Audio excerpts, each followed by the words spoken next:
Story with five পেতে হলে গল্পের স্বাদ ধরতে হবে স্টোরি উইথ ফাইভের হাত। স্কুলে কি বিভীষিকায় যে ছিলেন ভদ্রলোক।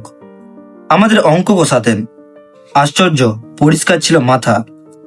যেসব জটিল অঙ্ক নিয়ে আমরা ঘন্টার পর ঘন্টা পণ্ডশ্রম করেছি, একবার মাত্র তাকিয়ে দেখতেন তার দিকে, তারপরেই এগিয়ে যেতেন ব্ল্যাকবোর্ডে।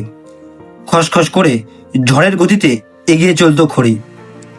হঠাৎ খড়ি ভেঙে গেলে বিরক্ত হয়ে টুকরো দুটো আমাদের দিকে ছুঁড়ে দিয়ে তৎক্ষণাৎ আর একটা তুলে নিতেন।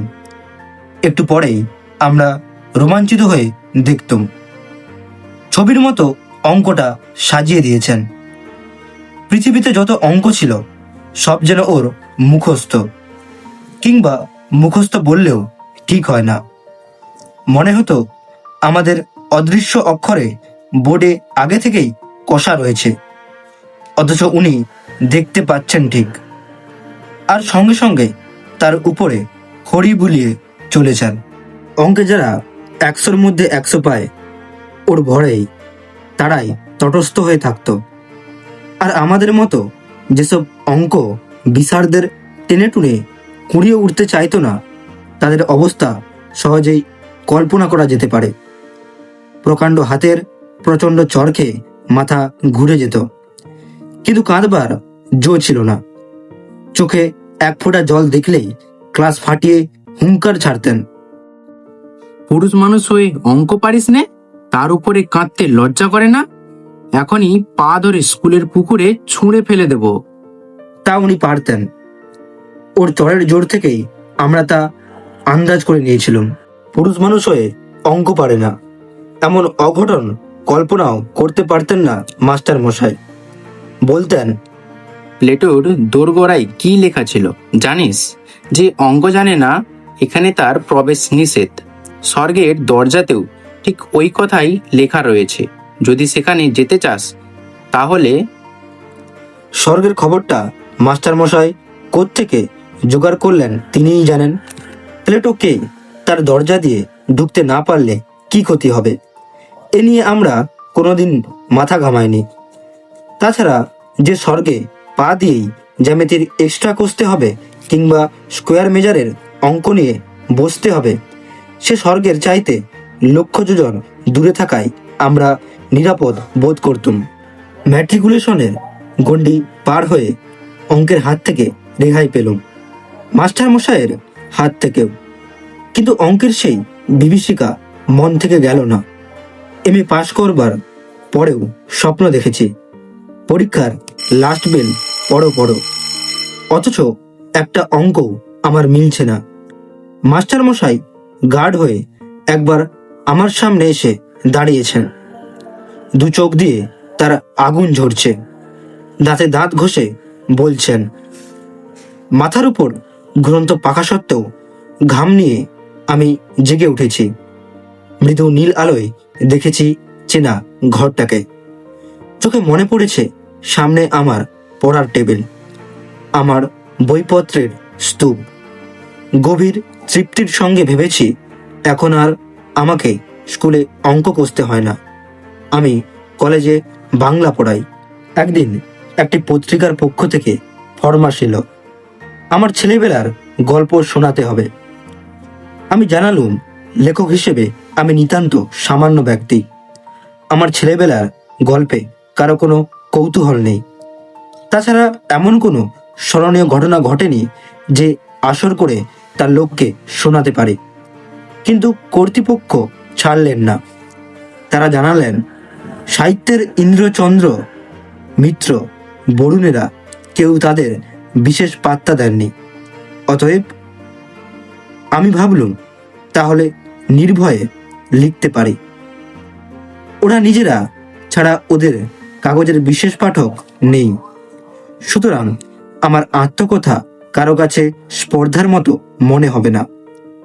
কয়েকটি ঘরোয়া মানুষের কাছে ঘরোয়া গল্প বলবো, ওটা প্রীতির ব্যাপার, পদমর্যাদার নয়। কাগজ কলম নিয়ে বসে গেলুম। মনে হলো মাস্টার মশাইয়ের কথা, লিখলুম তাকে নিয়েই।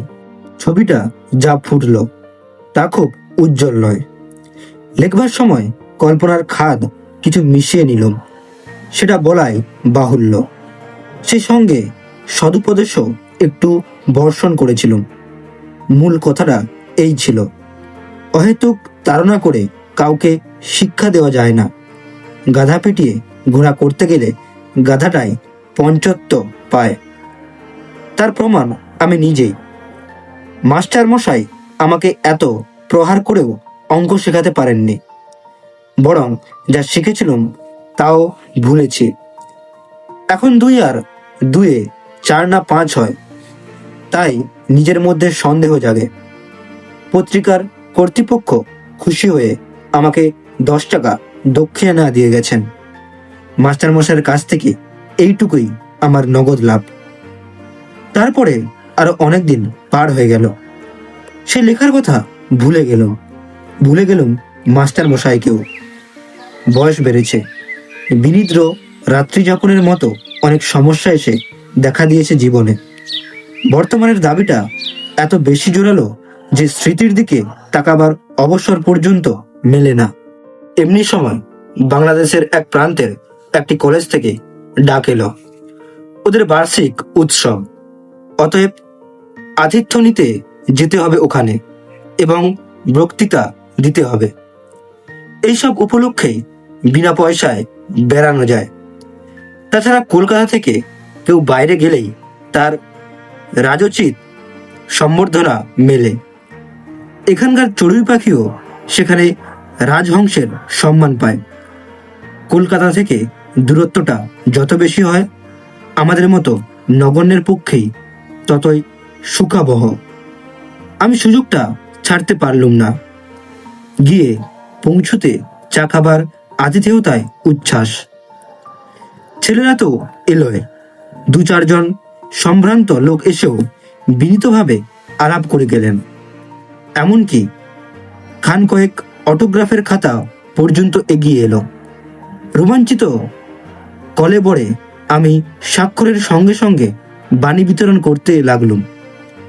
ব্যক্তি হিসেবে আমি যে এত মূল্যবান এর আগে কে ভেবেছিল সে কথা? সবাই জাকিয়ে বক্তৃতা করা গেল।